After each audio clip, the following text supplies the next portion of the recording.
Are you interested in understanding GLP-1 medications like Ozempic, Wegovy, or MOUNJARO? Then join us on The Plus Sides, Cracking the Obesity Code, the groundbreaking podcast helping people change their lives one episode at a time. The Plus Sides podcast is a disruptor. We're breaking down barriers, smashing stereotypes, and sharing inspiring stories that'll leave you feeling informed and empowered. Join us every week to learn from doctors who are specialists around GLP-1 medications like Ozempic, Wegovy, or MOUNJARO. They'll provide you with science and facts to validate these incredible stories. But that's not all. We'll also bring you the voices of the GLP-1 MOUNJARO TikTok community, real people who face the challenges of obesity-related diseases and disorders and discovered the incredible plus sides of GLP-1 medications. Our episodes are filled with heartwarming stories, laughter, and moments of triumph. You'll connect with our amazing community members who are reclaiming their health and experiencing their fullest lives. Are you ready to embark on a journey of discovery and empowerment? Tune in to The Plus Sides, Cracking the Obesity Code, and together we'll change the narrative around obesity and end the stigma. Subscribe now on YouTube or your favorite podcast platform and join our incredible community. Let's celebrate the plus sides of life together, because every story deserves to be heard. Every life deserves to shine, and everyone deserves access to expert knowledge and medication. The Plus Sides Podcast. You're not alone. It's not your fault.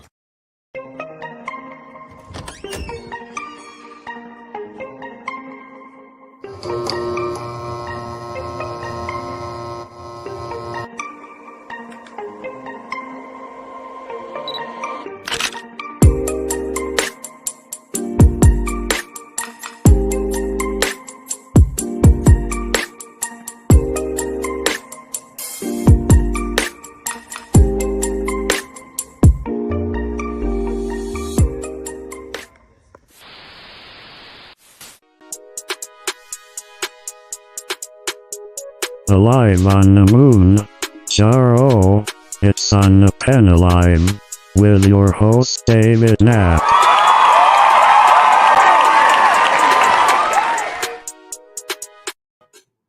Thank you, Clap Track, and happy Thursday night. Welcome to On the Pen Live. I'm your host, Dave Knapp, ManOnMounjaro. That's why I'm here. You are on the pen.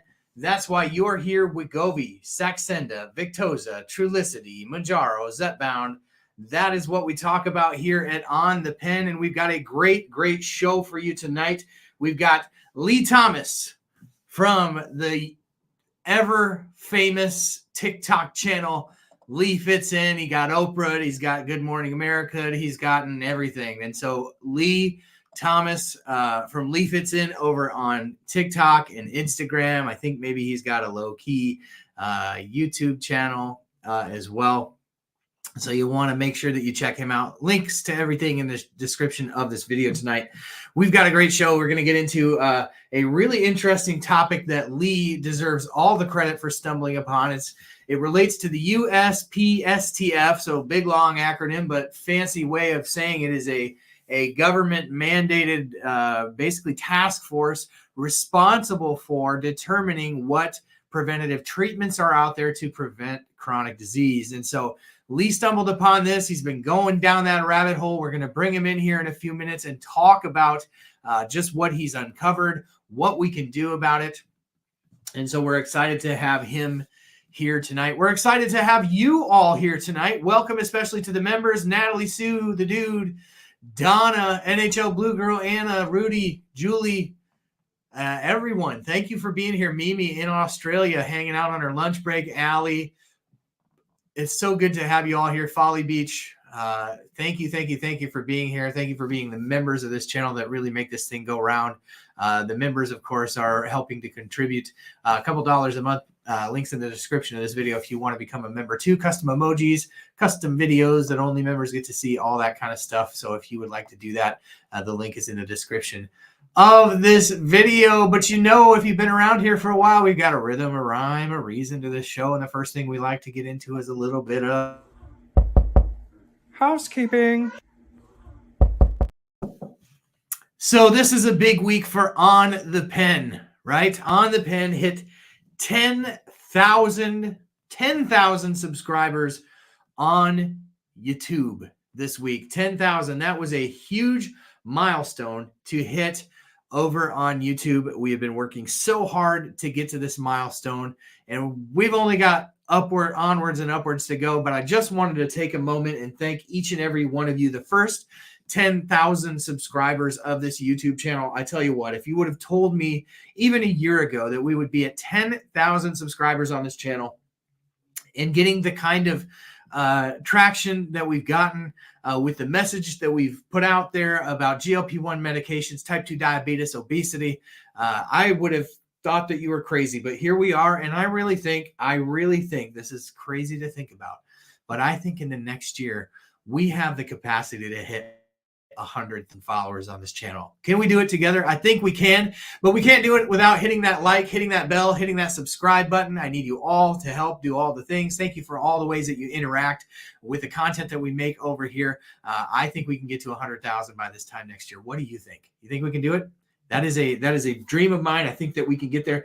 We've got some really, really great announcements, really, really cool things in the works that I think are going to help us get there that I'm going to announce in the next couple of weeks. So I'm excited to bring those to you. But until then, you're just going to have to wait on the edge of your seat to hear what's going on. One of the things that I wanted to mention to you this week is we have got a lot of people sharing a ton of information over in our Zepbound for Weight Loss Facebook group. We are pushing close to 18,000 members over on that group. And I want to show you a little something that came up this past week. So this was a post. I tried to crop the person's name out of it, but this person posted screenshots of their Blue Cross Blue Shield Michigan insurance information, where if you followed my videos this week, you saw that they basically changed the requirements where everybody, and I think you're talking about it in the chat, even that OMADA, which is basically the program that they're making you join if you want to get GLP-1s for weight loss.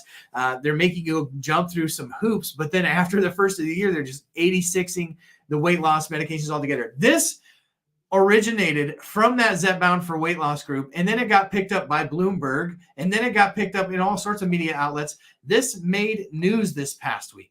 Right. This was the start of the avalanche. You saw a bunch of creators, but this originated from the Zepbound for Weight Loss Facebook group. So if you want to be a part of that conversation over there, the link is in the description of this video. You can just click on that and join that group over there. We would love to have you. The more, the merrier. And you just learn so much in that group because people are sharing information in real time, and there's a real value. In fact, just a couple of days later, you saw this thing, which you've seen pop up in many videos. This also originated, maybe you saw it on Reddit. It originated in the Zepbound for Weight Loss Facebook group, right? Another person sharing their Express Scripts, where similar things, you have them skirting the FDA regulations for obesity and creating their own, and then basically just, creating more hoops to jump through to get your GLP-1 medications, even if you have coverage for them. So nobody likes to hear that. It's an absolute bummer that is the case, but it is nonetheless. But the whole point of that diatribe is just to say, if you're not over in the Zepbound for Weight Loss group on Facebook, we'd love to have you there.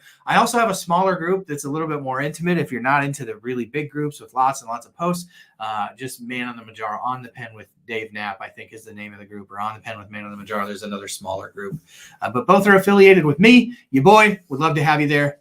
Great stuff, exciting stuff. We're going to continue to roll on with a little bit more housekeeping stuff. You got to check this out, guys. This is freaking hilarious. So we continue the podcast. So I do a weekly podcast. It's called On the Pen, the Weekly Dose Podcast, right? You've probably seen it before. We upload the podcast. Members only get early access to the video version of that podcast.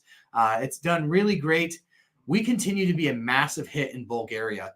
We hit number 6 on the podcast charts for medicine podcasts in Bulgaria. So I just have to say to my Bulgarian friends, thank you in Bulgarian. Thank you. We would like to, ideally, we would like to top the top 10 list in the United States. We've got as low as 12. And so if you'd like to give the podcast a 5-star rating and review, that helps it out. Go download the podcast. It's available wherever you get podcasts, but Apple Podcasts, thank you for those who give a 5-star rating and review there. That really helps. And it continues to do really, really well. So we'd like to break that top 10 sometime. That is a dream for the podcast. And I think we'll do that sometime soon. So that's it for the housekeeping this week. Thank you for bearing with me through that. We're going to get into some news for the week, and there's a lot to get into. So let's get into what's fun.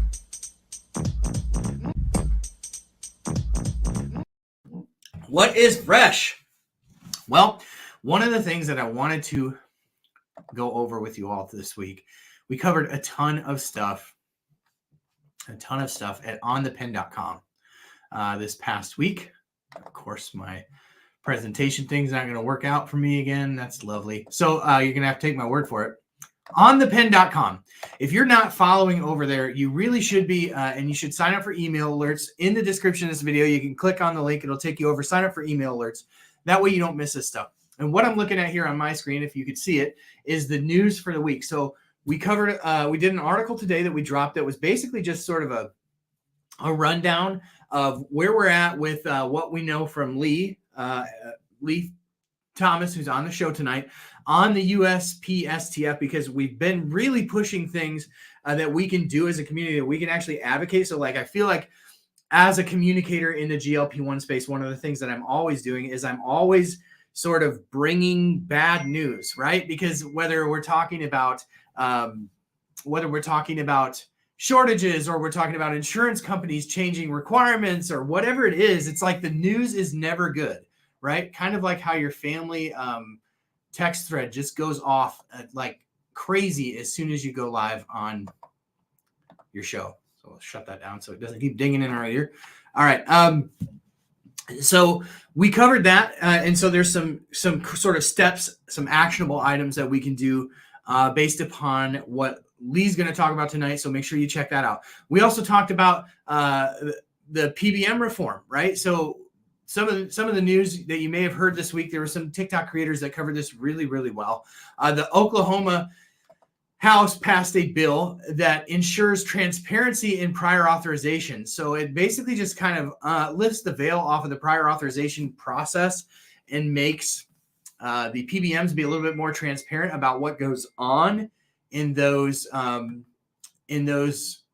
within that process. And so it just, the long and short of it is, it's just a transparency act where the PBMs have to report what they're doing. So check that out. I will go back and link that in the description, but we want PBM reform on a national level. We want PBM reform to really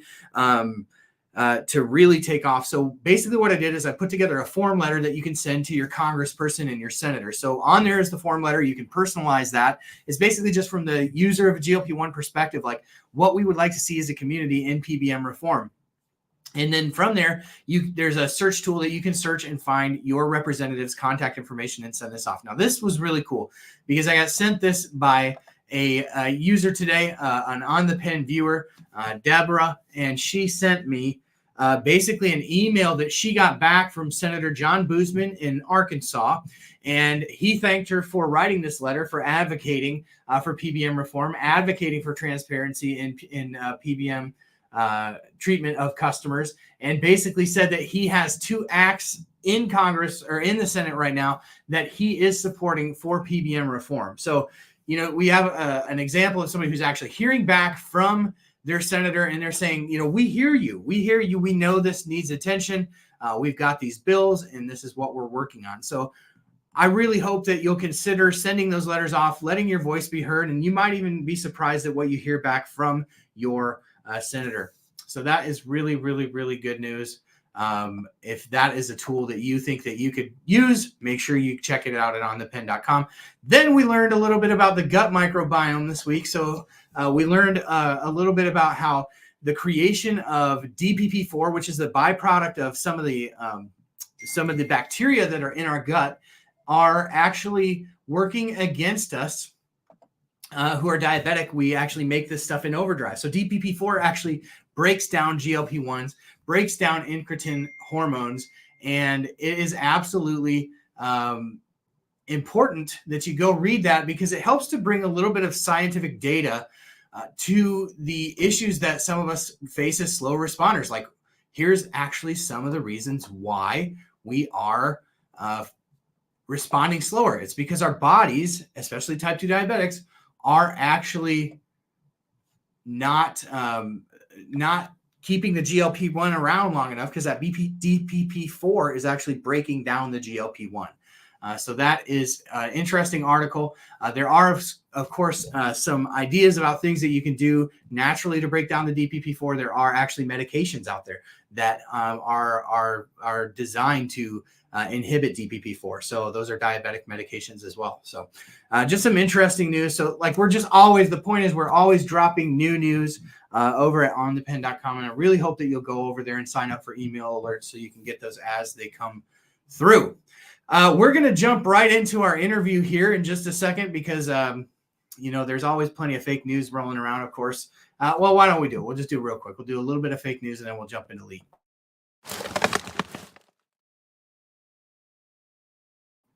So what we're seeing really interestingly just today, you saw Eli Lilly come out and there's a whole write-up on their website about how they're going after fake versions of tirzepatide, right? And again, you see, primarily what they're going after is trademark infringements. In other words, people using the trademark names MOUNJARO or Zepbound in their attempt to sell compound medications. But what you really see them do in the language and how they kind of couch all the information they're putting together, and then some articles in the media as well, where they're actually trying to sort of blur the lines between getting people to kind of view research grade chemicals and compound medications as the same. And I predicted this was going to happen. And I believe those videos are up on TikTok and Instagram. I plan on uploading that to YouTube tomorrow as well. But it was a video that I did a year ago where I sort of predicted this is going to be the play, right? They're going to start to muddy the waters, make us think that compound medications and the super sketchy research grade chemicals that are not for human consumption are the same. And they're simply not, right? You should not be taking these medications without supervision of a doctor. These are serious medications. They're serious metabolic modulators, and you do want oversight of a physician when you take them. Not to mention, why would you put something in your body that says not for human consumption, right? So that's my 10 cents on it. That's my take on it. You do you, boo. I understand that not everybody is in the same situation financially, and some people are just desperate and they're going to do what they're going to do. But I predicted that this was going to happen. It is happening, and it's here, and it's fake news. It's fake news. Of course, 503B pharmacies have a mandate from the federal government to make drugs that are in shortage. We have moved much of the production of our API for many of our drugs overseas, and 503B pharmacies simply exist to make drugs that are on FDA shortage in scale, right? To make mass amounts of the medicine. So 503A pharmacies deal more on an individual prescription basis, where they're compounding and actually making a true compound where they're mixing one thing or another. But there are straight versions of, let's say generic versions for purposes of alleviating the shortage. And the shortages are crazy. They're caused 100% by the demand that the drug companies continue to push out there by way of spending millions and millions of dollars of advertising. You may have seen a video that I did this week where I spoofed a Wegovy commercial, but Novo Nordisk is spending millions and millions of dollars on a marketing campaign right now to push Wegovy, which, people are still having a hard time finding, right? And so, with Eli Lilly, sort of the same thing where you see them shutting down all the other doses in manufacturing, continuing to push the 2.5 for several months back a couple months ago, where Novo Nordisk sort of took the opposite track. They shut down the starter doses and just served the people on the medication, which I believe is the responsible and ethical thing to do. You saw Eli Lilly taking the opposite track. So the point is, we need compound pharmacies in this country. We need them to alleviate shortages. There are over 400 drugs on the FDA shortage list right now. Going back just 10, 15 years ago, there were about 10 at any given time, 10 drugs on the FDA shortage list. Now there's over 400, and that is largely because we pushed the API, the active pharmaceutical ingredient manufacturing overseas. But in the case of these medications, these GLP-1 medications, it's the pens. These things are extremely complicated to make. Just think about it. Every piece in here has to be approved by the FDA to go in here, right? And then everything has to be sterile, right? So when you think about the complexity of manufacturing everything in a sterile environment so that people can have safe medications to inject, these pens are become very complicated to make, and that is the kink of the supply chain. That's why we still call for Eli Lilly and Novo Nordisk to both release the vials. Will they do it? Probably not, right? But we think that they should, and it would certainly help alleviate the supply woes that we're facing right now. So that's going to be it for the fake news this week. Do better, Novo Nordisk. Do better, Eli Lilly. We are not going to make him wait any longer. Can't wait to invite in our special guest, the Hot Channel tonight, Lee Thomas from LeeFitsIn. You may remember Lee from such episodes of On the Pen as 2 other times I think Lee's been on. But then also he's been on Oprah. He's been on Good Morning America very recently. So hopefully he'll share a little bit about that experience too. But without further ado, we'll bring in tonight. Hot Channel.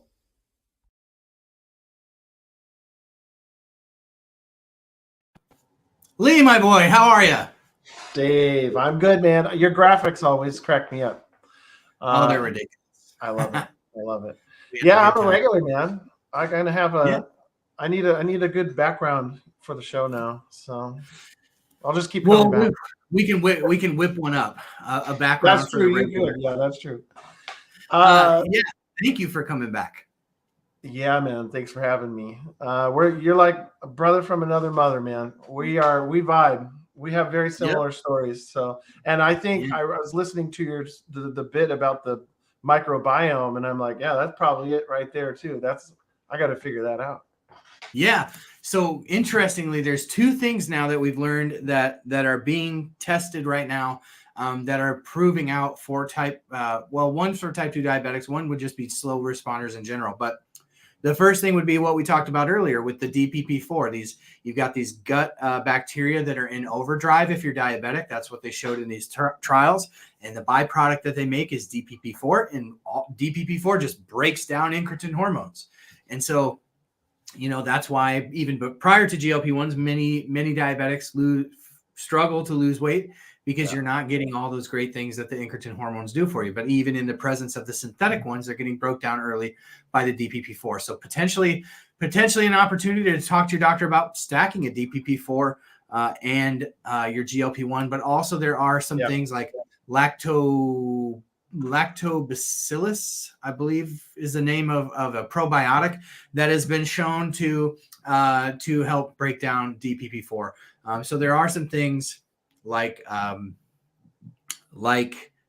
probiotics, like supplements that you can take that can sort of aid that. Another reason to go check out OnThePen.com. The second thing, if you're a slower, you might be like, well, I'm not diabetic, so what, but I'm a slow responder to these medications. What could that be? Well, it could be severe insulin resistance. It could be a number of things. Like not all non-diabetics are created equal. Like even though your A1C is good, you may be severely insulin resistant and not know it because they don't test for that. But what they found is that GLP-1 receptor agonists are like a key and the receptors are like a lock. And the GLP-1 analog comes along like this, and it binds to the receptor, right? But what they found is some people's receptors are malformed. And so when that GLP-1 comes by, it doesn't bind properly to the receptor, and you don't get the same result. So these are 2 things that they're working on and looking at from a clinical trial standpoint to sort of explain why there are people who take Zepbound or Wegovy and they can barely look at their dinner. And then there's people like Lee and I who take it and we're kind of like,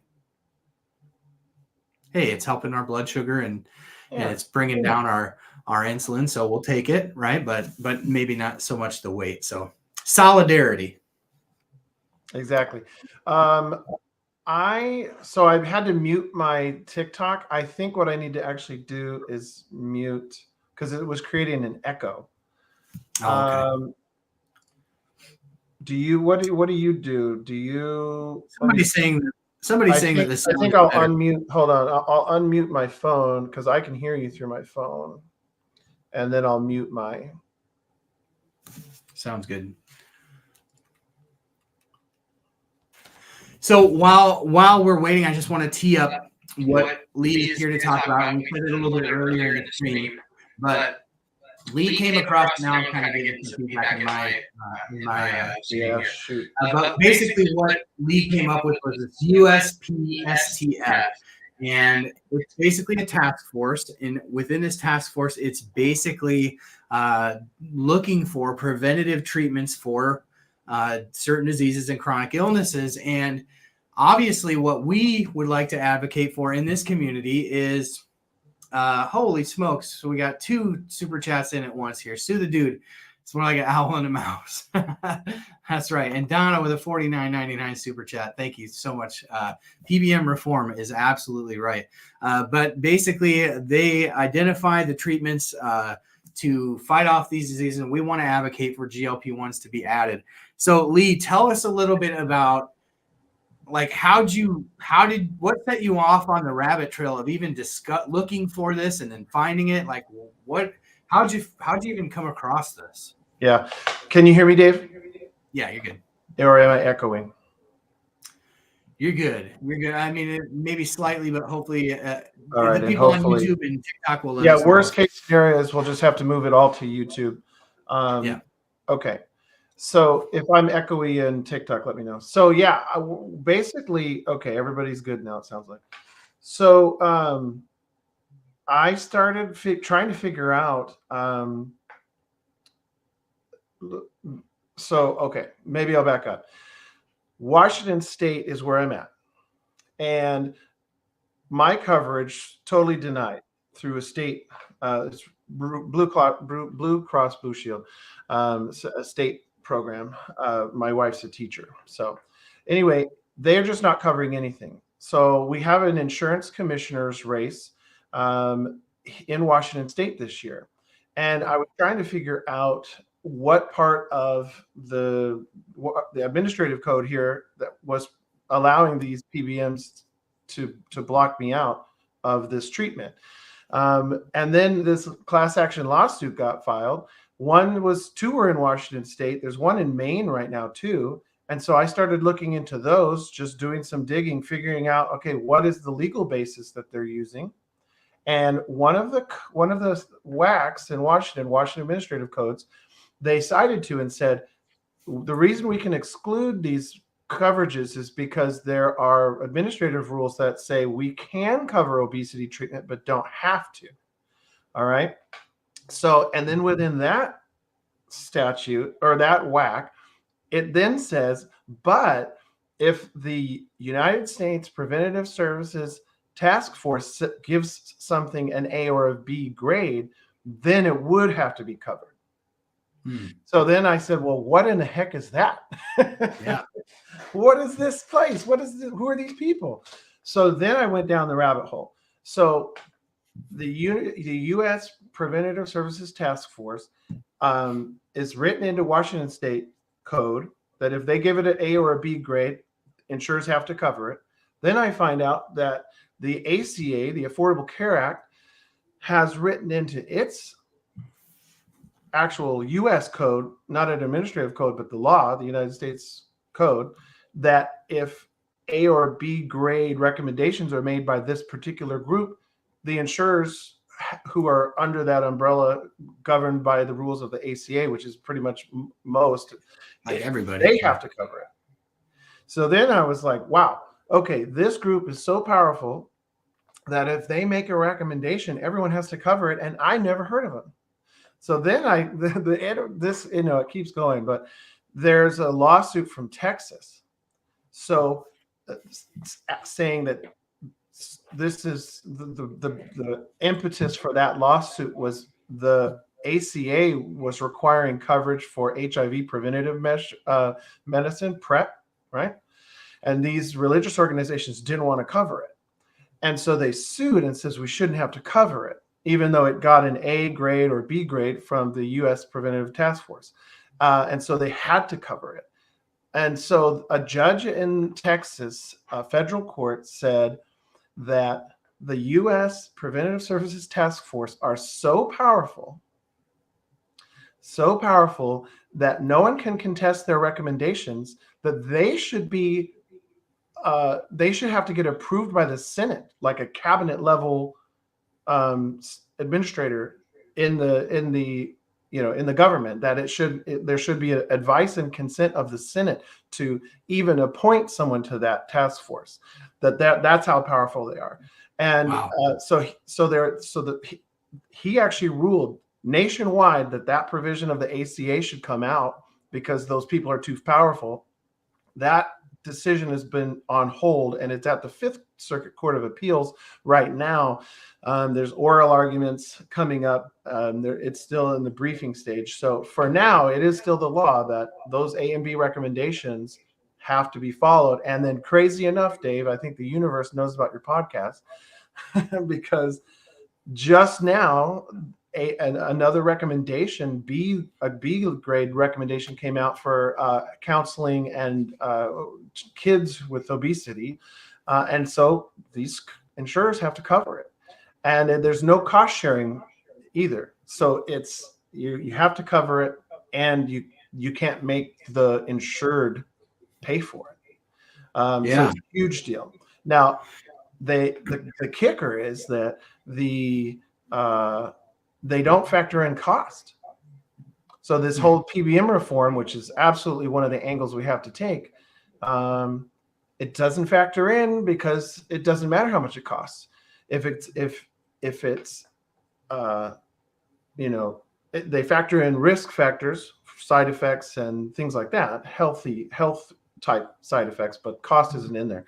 So if the benefits outweighing the costs reach a moderate level of effectiveness, it's a B grade. And obviously a high level of effectiveness is an A grade. So I just can't imagine, with all the research that keeps coming out, how it wouldn't at least be a B. And then it would have to be covered. So that's the rabbit hole I went down. Now, I went through a few different states in the U.S. to see if their state laws had similar provisions to the ACA and what Washington State has, and they do. One of the reasons that this law firm may have picked Maine for their recent class action lawsuit is Maine has that. Like if it's an A or a B, it has to be covered in Maine. I looked in Iowa. Iowa has, because this, if you don't know, that's where Dave's from. Sorry, Dave, if I outed you there. But I looked in there. Give my address. I don't know where in Iowa. Throw my phone number off. It's a big enough state. You're not going to find Dave. But Iowa, there are certain things in there about the U.S. Preventive Services Task Force in Iowa code, but it wasn't easily findable if it was a universal thing. But if you're talking about preventative health, if you're trying to prevent all these different conditions, I can't imagine a bigger tool than a GLP-1, GIP, that kind of stuff. So you can go onto their website. I think if you go to Dave's website OnThePen, you'll see the links. It's also in my links on my Instagram and TikTok, where you can go to their page and recommend that they investigate this for a potential recommendation. The Obesity Action Commission or Obesity Action Coalition. If you're not a member, I recommend joining them because they already were on board with this. One more second, Dave, and then I'll turn it back over to you. So the reason this got triggered was because the U.S. Preventive Services Task Force had not revised its obesity rules and recommendations since 2018. So they put out there that, hey, we're going to take another look at obesity.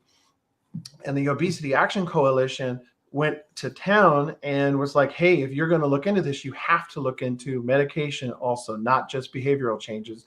And so the Preventative Task Force says, okay, we're going to start with behavioral changes, and they're working on that now, but a big asterisk, and we are going to look at medicated obesity treatment, but it's not currently queued up in their systems. So we need to sort of have as many people as we can make recommendations. The public can make recommendations of topics that they should look into. And I just think they should hear from us that, like, this is critical. This is something a huge population wants to see happen. And you're supposed to cite some research study. So just, Dave's got some research tagged in his page. I've got some on my link tree, but you can find your own to cite as support for this treatment.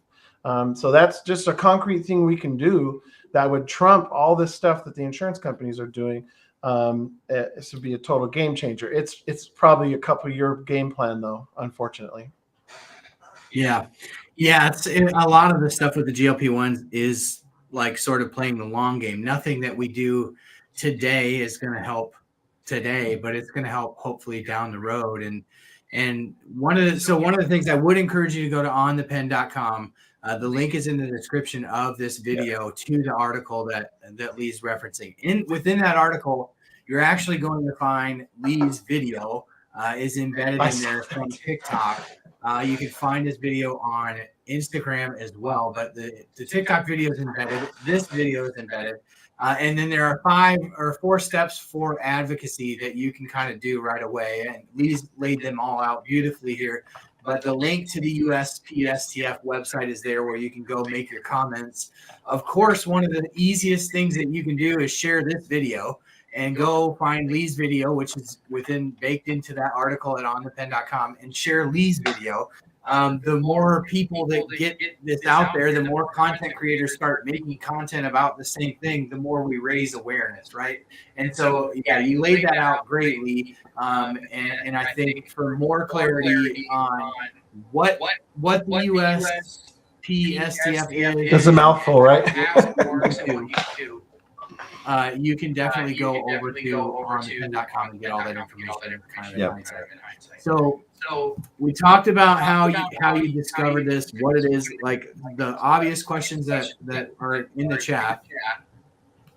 Sorry, I'm getting some echo. I'm going to drop you. Are you still getting the echo when I take Lee out? I'm going to take Lee out, and then I'll ask him a question. I'll bring him in and take myself out so there's no echo. So one of the questions that we keep getting in the chat, Lee, is did they ever look at any GLP-1s before, like the old school ones? Did they look at exenatide? Of course, exenatide I don't think it was approved for weight loss, but did they look at liraglutide, which was obviously around in 2018? I don't think Wegovy was around in 2018, but did they look at the old school ones? All right. If there's an echo, I may just need to drop out. If you're on TikTok and we drop this live, we're over here live on YouTube. So hope we're good. Okay. So I haven't seen anywhere where they looked previously at GLP-1. There have been prior recommendations on obesity, and all of them have focused on behavioral changes and coaching and counseling and things like that. But yeah, no, haven't seen where they looked at the old GLP-1 stuff. So I think maybe it's been on the radar before, and I'd have to go back through the history of these recommendations because they get updated and all this. This is an organization that's been around for 40 years. Did they look into something 10 or 15 years ago? I'm not sure. It's a good question though. Yeah. So I don't think, based upon my research into it, and I this is all pretty new information to me. I saw Lee's video and I was like, we got to talk about this. Based upon everything that I could see, GLP-1s have not been considered for weight loss. Like Lee said, it's all been lifestyle modifications. I'm encouraged to hear that the Obesity Action Coalition, which is a huge advocacy group for people living with obesity. So if you're not a member of the Obesity Action Coalition, definitely check out their website, OAC, Obesity Action Coalition. Just do a Google search. But I'm super excited to hear that they're advocating for it, because otherwise the cynic in me goes, well, the PBMs are making people jump through behavior modification hoops for people with obesity when they don't do that for virtually anything else. If you're drinking and you have cirrhosis, they don't not cover your liver medicine. If you're smoking, they don't cover your drugs for your emphysema. It seems very discriminatory that they can single out obesity and say, you got to do this, you got to do that, when it's already recognized as a disease. Like, people need one of the things that our friend over on the plus sides, Kim, is always saying is sick people deserve medicine. Sick people deserve medicine. So I'm going to shut down this TikTok stream. Maybe that will help with our feedback here. But sick people deserve medicine, and I 100% agree with that, and why people can jump through hoops. So then it makes me think that when the USPSTF ultimately does, start to look at this, the cynic in me would be like, well, they'll just get away with saying it has to all be behavior modifications, when there's clearly metabolic modulators that really, really change the game for people living with obesity. So I'm encouraged to hear that, Lee. Yeah, I think. Oh, sorry, I was trying to post something in the chat. I dropped the TikTok, so we're just here now. Can you hear me? Okay. Okay. Yeah. So I do have some concerns that if there's a recommendation that it's going to be tied with nutrition coaching and a diet, and I can see that may be and then if that becomes the recommendation of this task force, that'll be what it is for probably quite some time. So I mean, you're playing a little bit with fire because their recommendations are that powerful, and they may end up saying you have to try behavioral health first. And so I don't know where it's going to end up, but yeah, I think the reality here from where I sit is this is a really great thing to advocate for 5 years down the line.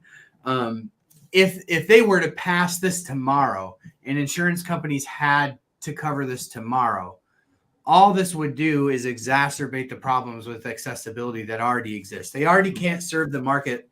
And like we've heard even on the most recent Eli Lilly earnings call, basically you had executives saying that they're astounded with how many out-of-pocket payers are willing to pay full freight for MOUNJARO, for Zepbound.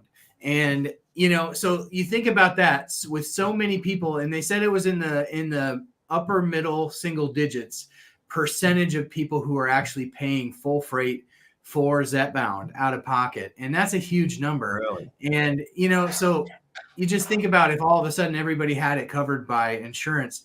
I mean, it just sort of underscores what I was talking about at the top of this video, which is we have to have 503B compounding pharmacies manufacturing these en masse to even remotely help meet demand. And so when people are always like, are the compounds going away? The compounds aren't going away they'll be around.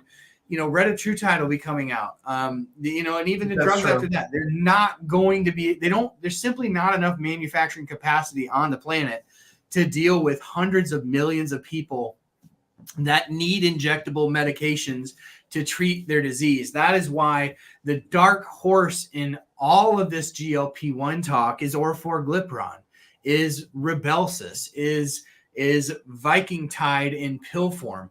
So the pills you can actually manufacture and scale. There's a scalability factor to it. But as long as we're dealing with these stupid, ridiculous, wasteful pens that serve no purpose other than to prolong patents and protect patents, we will be in this absolute mess that we're in from a supply standpoint. So this is all great to advocate for accessibility for 5 years from now. So you think about like in 5 years from now, many of us will have children that are, young adults and perhaps needing, because of their genetics, because of the food environment in this country, they're going to need help too. And so what we're doing, not only in talking to our legislators about PBM reform, supporting, the work that Senator Sanders is doing on in his committee over in the Senate, bringing Novo Nordisk in and asking the hard questions about why is a $5 medication priced at $1,100, right? PBM reform, reform at the drug manufacturer levels, the USPSTF. Like these are all things that we do need to be advocating for, but none of it changes overnight. We're playing the long game here. Yeah, especially, I mean, seeing these letters come out, and you've been at it a long time. I've been at it for over a year, and we work so hard and we talk about it on here so much, and then to see these letters come out this last couple of weeks, and it's just like, yeah, thank you, Dave. It's like, it was a real gut punch, because it seems like such a huge step back, and then it just sort of, you think to yourself, okay, well, we got to dig in. You know, that's why I started looking around for other longer term solutions or options. So the USPSTF, the task force I'm talking about, call it there's yeah, maybe in the chat you can come up with a way for us to pronounce that better. The other one was very recently, we got a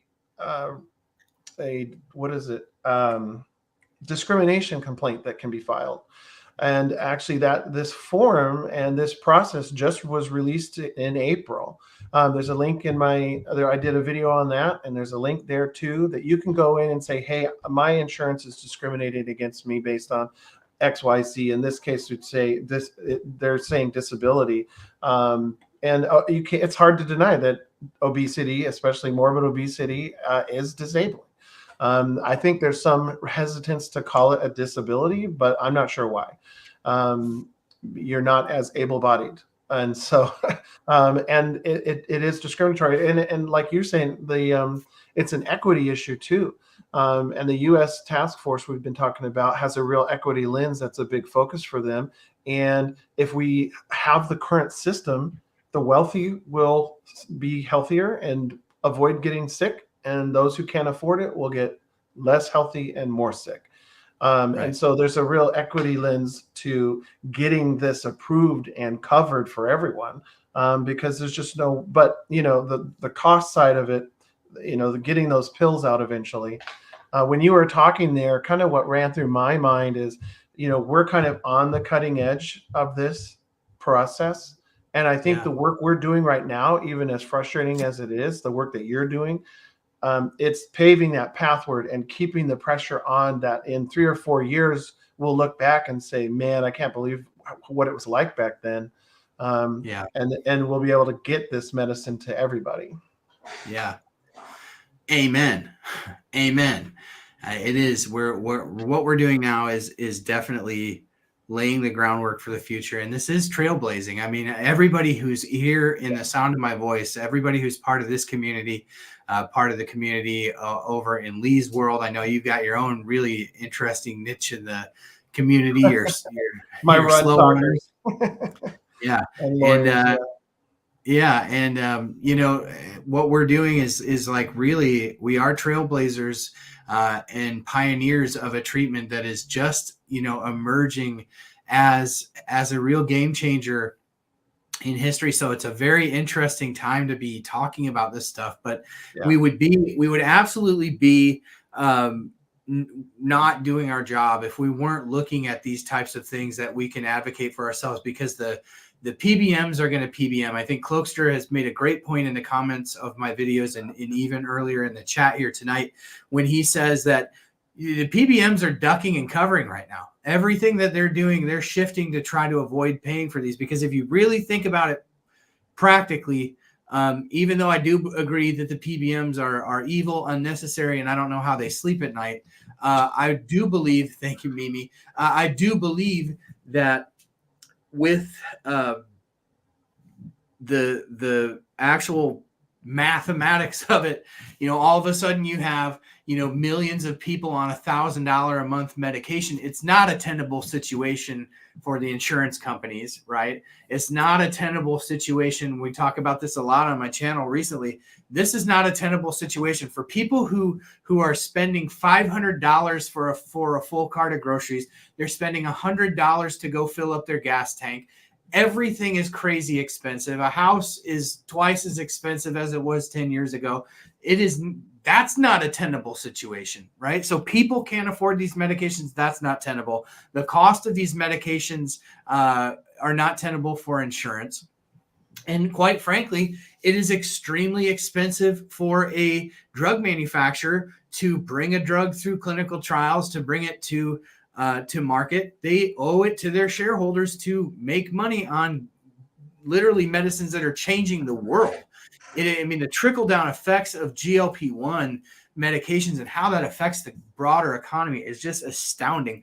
And so, I mean, it's just not a tenable situation all around. So we would not be doing our job to not be advocating from the patient's perspective on, you know, the things that we can do. So thank God for places like the Obesity Action Coalition. Thank God for, you know, the Treat and Reduce Obesity Act and the people who are championing that on Capitol Hill. And some of these things that we talk about over and over and over on this channel and on Lee's channel and over on the Plus Sides and all of us. I was going to say your podcast, Plus Sides. I mean, all that. Obviously, I got to give a shout out to Oprah. I think she's really pushed a good narrative forward. Good Morning America too. I'm just saying their spin on things has been good. Some of the news has been really bad, or really just inaccurate and clickbaity. But I think as long as we keep pushing the positives, the tide will turn. And so, yeah, we've got some great advocates in media. I think of right off the top of my head is Madison Muller from Bloomberg, who she was the one who, as soon as that thing popped up in my Facebook group, I'm shooting Madison a text like, have you seen what Blue Cross Michigan is doing on their large plans? And she's like, I'll look into it. The next day we have an article in Bloomberg. It's proliferating, you know, around the web to the other Bloomberg. On the wire, and other people are picking it up. And so that, you know, like we're literally making national news out of the experiences that we have. And so champions like Madison and Bloomberg are super invaluable to this community, and certainly Oprah. And, you know, for those of you who don't know, Lee is the only person who's ever been on my show that has actually smelled Oprah. Yeah. I gave her a hug, and she said hi to my mom. So say what you will about Oprah. She was nice to me and my mom. So, and it's not political. You know, I think somebody in your chat was talking about how Oklahoma passed some reforms, and I think the impression I got was there was surprise, but it's not political. Like, don't think, oh well, I'm not even going to bother to contact my senator because it's X whoever it is. It is not a Democrat. I mean, if anything, the Democrats are right in the pocket of big pharma. I mean, there's just as big a risk that that a Democratic senator is going to be really hesitant to do anything contrary to what big pharma wants. So a senator, and it's not political, but to your point too, Senator Boozman, who is the senator from Arkansas, is a Republican as well. And so you have people on both sides of the aisle. Like, listen, people on both sides of the aisle have family members that get sick. They themselves live with chronic disease. It's not like dealing with the PBMs and the insurance companies in this country is not a political issue. We all have to deal with it. And even going back a couple of months ago, thank you, Rudy, for the $20 super chat. I appreciate that, buddy. Even go back a couple of months ago, the CEO of OptumRx was like, it should not be this way. My wife has cancer. We can't get her drugs. Like, you know, so I really feel for people who are dealing with oncology medicines, you know, who are trying to get treatment for their cancer. I was like, check this out. This is an interesting anecdote. So I had switched from MOUNJARO to Ozempic to see if I responded better to semaglutide, right? I had just maxed out what MOUNJARO was going to give me. So I switched over. Well, the insurance, the PBM company really fought me on that. And I had this lady on the phone, and I was like, she said this line, and you could tell she was just reading a line. And she said, sir, we're just trying to make sure that you have the best medication for your situation. And I said, no. That is my doctor's job. It's not your job to practice medicine. It's your job to add something to the formulary and cover it when my doctor prescribes it. And she said, I'm just going to be real honest with you, sir. She said, I had to tell an 87-year-old woman who's dying that we weren't going to cover her cancer medication. I don't like how it is either. And I just thought in that moment, I was like, you know, her call is recorded. You know that like she has, like, that was something you could tell very genuinely that she was bothered by having to do that for her job, but that it's just the reality of the situation. So we need a complete overhaul of our healthcare system in this country. It is a wreck. I mean, even I could get on a high horse. I sell x-ray equipment for a living now. Like, all of the hospitals are getting bought out by large conglomerates. And, they come in and then they just whack the budgets and try to make the thing as profitable as they can. And so you got all these community hospitals that once served as the backbone for healthcare. And now they're just just basically mills. You go in there and you're like herding cattle, and then it creates huge deserts of medical care where you're hundreds of miles potentially from anyone who can see you beyond a family medical doc.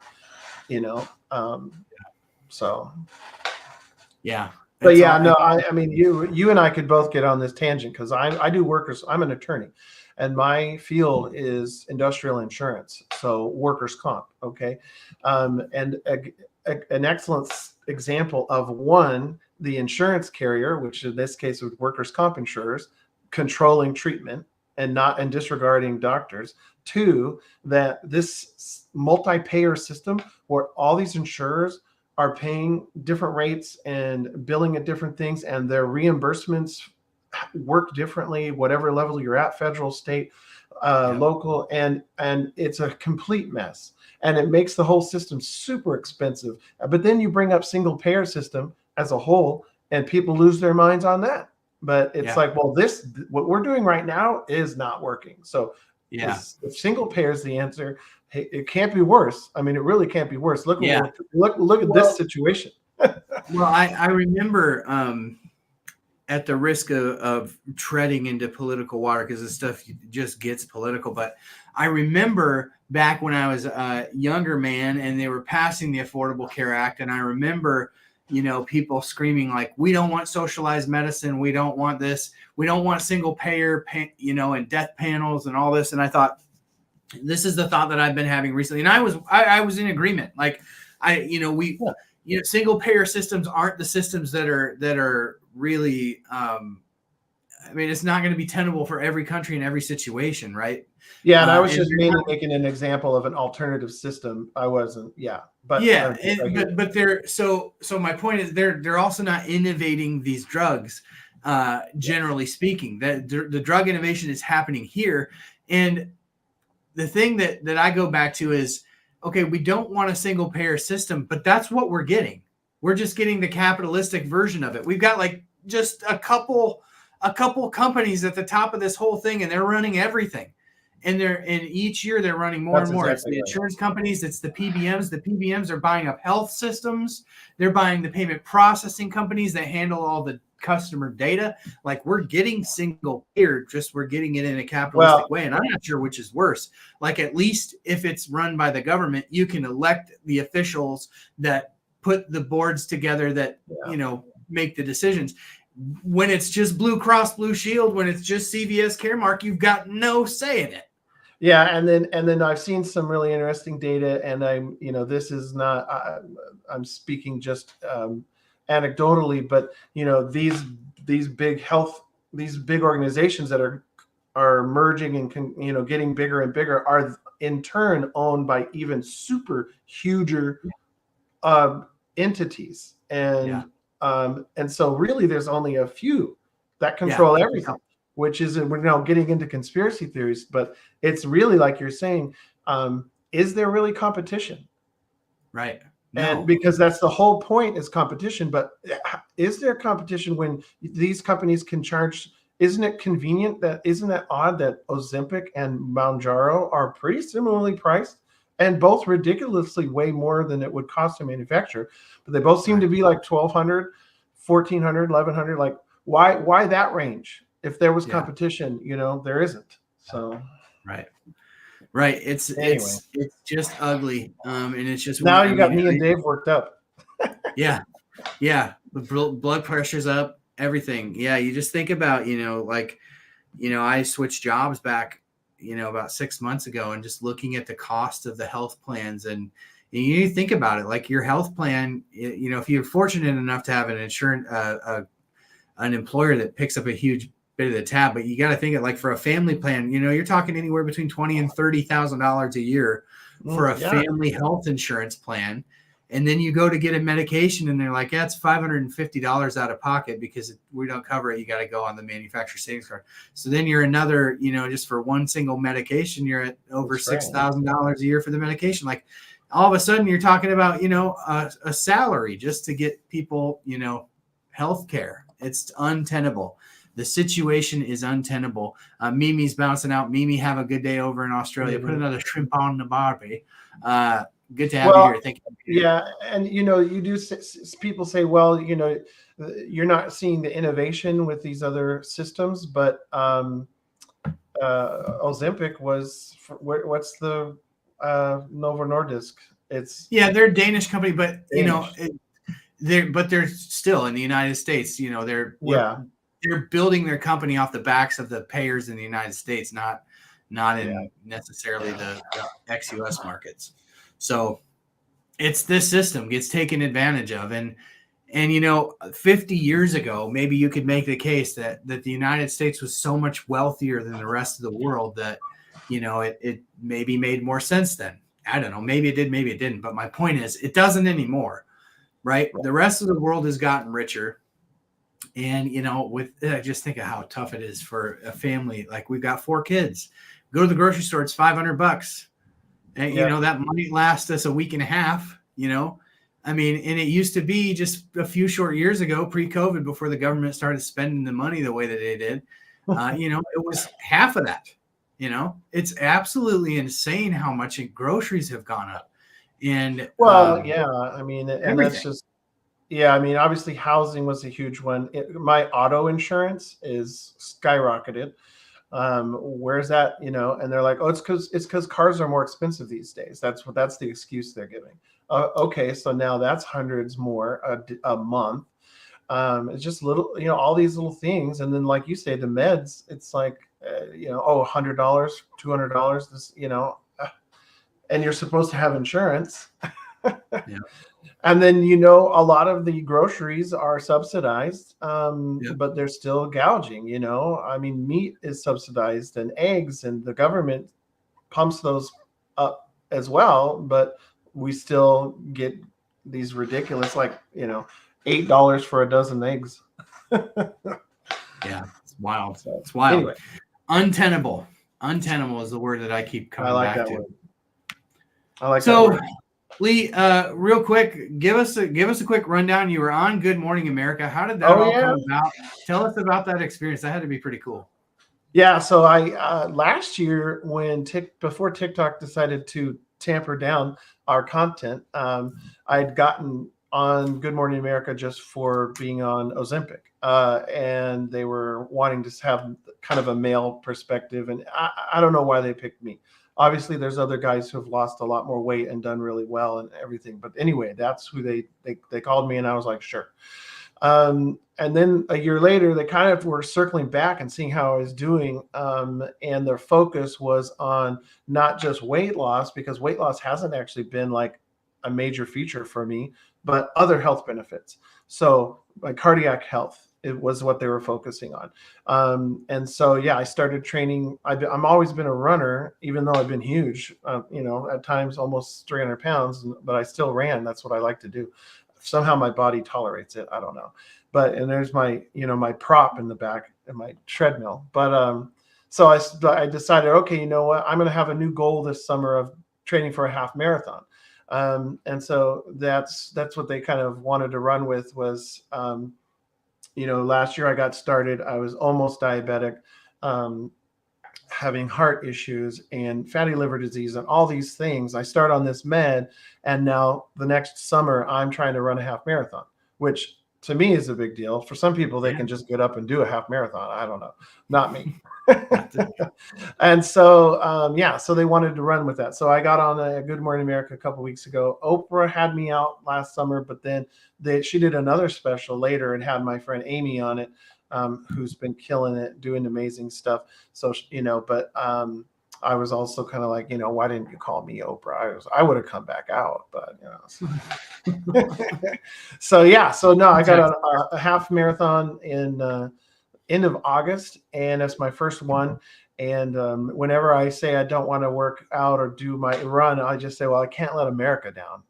That's like a little bit of pressure. Like, okay, America is waiting to see if I finish this race.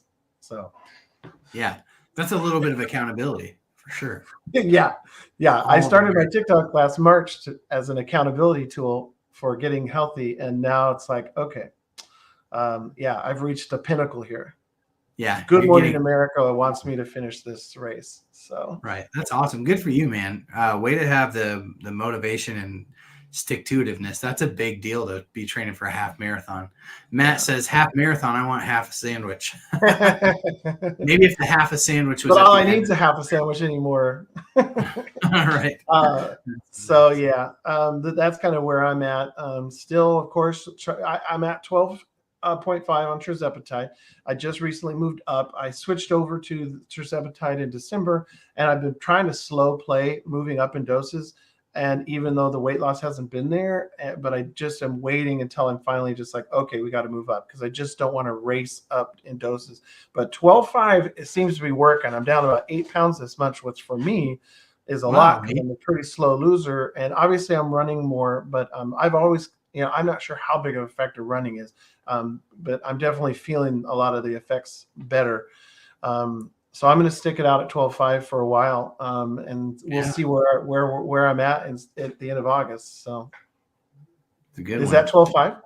Yeah, this is nice. Yeah, I like 12.5 has been. It's so funny because the doses are so different. Like when I was at 10, I went from 7.5 to 10, and I almost felt like it was not doing more than 7.5. Yeah, I did a video 12.5. on that. 12.5. I was like, oh, this is nice.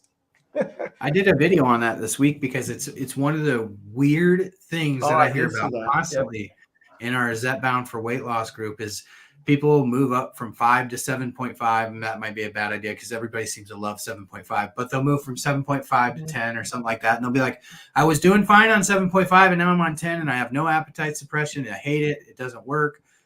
Did I get a placebo? I hear all these things, but it seems to be a common thing where somebody will be doing good on a dose and then they dose up. And I think the takeaway is don't dose up if you're doing well.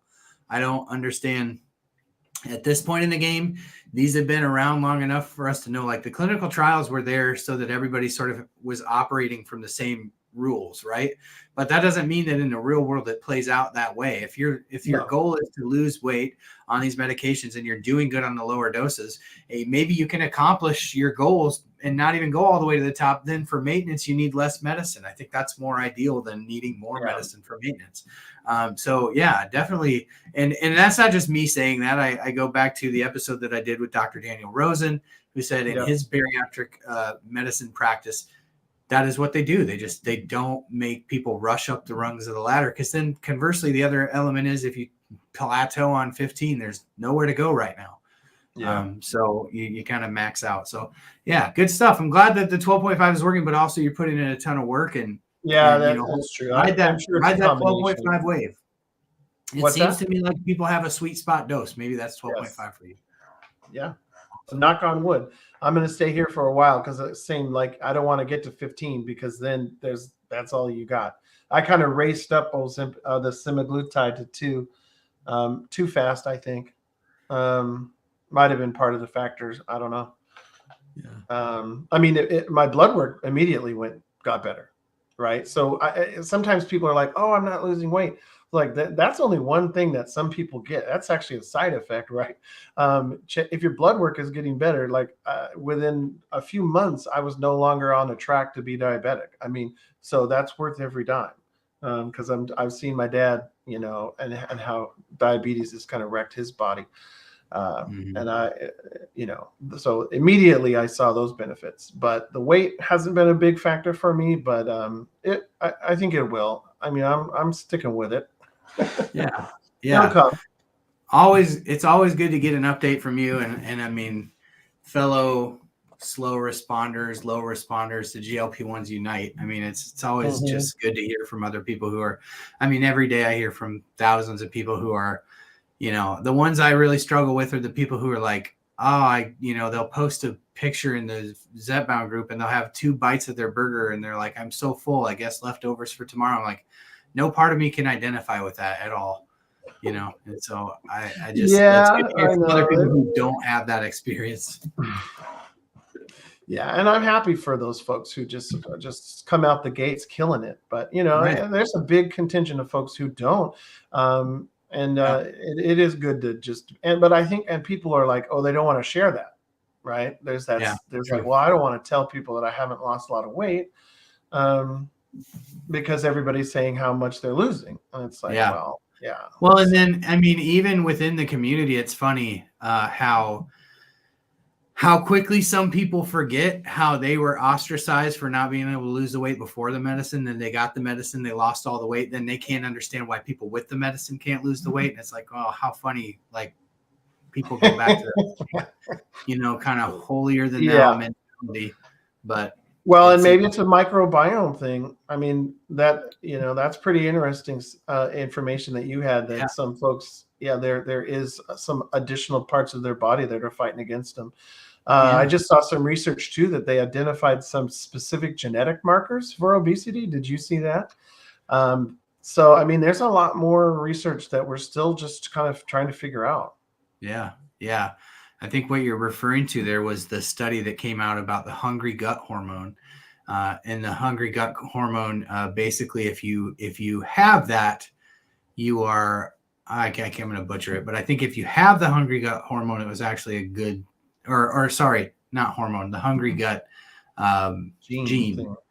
Gene. Sorry, I'm saying hormone. I meant gene. Okay. If you have that, it's actually like a good thing, because you'll be able to lose weight faster or something. But yeah, I mean, they're just finding more and more and more things out that are going to lend itself to, hopefully down the line, better, more effective treatments for those of us who, this disease is a spectrum, right? And so we can't just be treating it all the same and expecting everybody to respond the same. So all good stuff. Well, I appreciate you coming on tonight. It's good to wrap with you back and forth a little bit. Appreciate it. I hope we can do it again sometime soon. And maybe after that, when's the half marathon? When is it? End of August 25th. So seems to be about the clip that we're having you on every quarter or something. Yeah, a quarterly update. Well, and maybe we'll have I'm sure there will be more news at that point. I mean, it seems like it comes in waves, right? It seems like, okay, good things are happening, things are moving in a good direction, and then bam, like, oh no, brick wall, and we're picking ourselves back up right now a little bit. So yep, for sure. Well, thanks for coming on, buddy. It's good to see you. Make sure that you guys check out at LeeFitsIn on TikTok, at LeeFitsIn on Instagram. Anywhere else that you? Yeah, no, I am on YouTube. I got to remember, I don't post as much here, but mainly, everything's going to be on Instagram and TikTok right now. So yeah, great. I mean, I'm on Clapper too, but I don't go over there. It's kind of the Wild West. It just wasn't my cup of tea. Yeah, I don't know that it's a very weird vibe over there. So yeah, I get it. Awesome. Anyway, well, have a good night, man. Thanks for doing it. I appreciate it. One day, I hope if I'm ever out in the PNW, if I'm ever out that way, I'll be hitting you up. I would love to meet you. Well, my Run Talk friends have a big race in June every year called the Relay Iowa. Do you know about it? Where you run all the way across. There's a teams that run all the way across Iowa. They just finished. I've never heard of it. Yeah, look it up. Relay Iowa. I probably am not going to do it, but maybe that'll bring me out to cheer my friends on the Run Talk side, and I'll meet you up too. And they probably all camp out. There's a big bicycle one in Iowa called Ragbri, and it's the same thing but for bicycles, where they bike across Iowa. There's a different path every year, and that's cool. So it doesn't surprise me that there's a running equivalent there, because that Ragbri thing is huge in Iowa. So very cool. Yeah, definitely. Yeah, the Relay Iowa is pretty small, but I think it's growing. It's just a few years old, but yeah, it's an interesting concept. I mean, I ain't doing it, but it sounds cool. All right, buddy. Good to have you. I don't think I'll do it. All right, man. All right. Well, I'll be tuning in and keep in touch and watching your show, buddy. Sounds good. Thanks, man. Good to see you again. You too. Thanks for doing it. See ya. Lee Thomas, LeeFitsIn, with the awesome news about the USPSTF. I hope that you go over to OnThePen.com, check that out, or again, Lee's channels at LeeFitsIn. But his TikTok video that he made about this initially is baked into that article at OnThePen.com. So you can, if you're not a TikTok person, you can just watch it right there from the article at OnThePen. That is linked in the description of this video.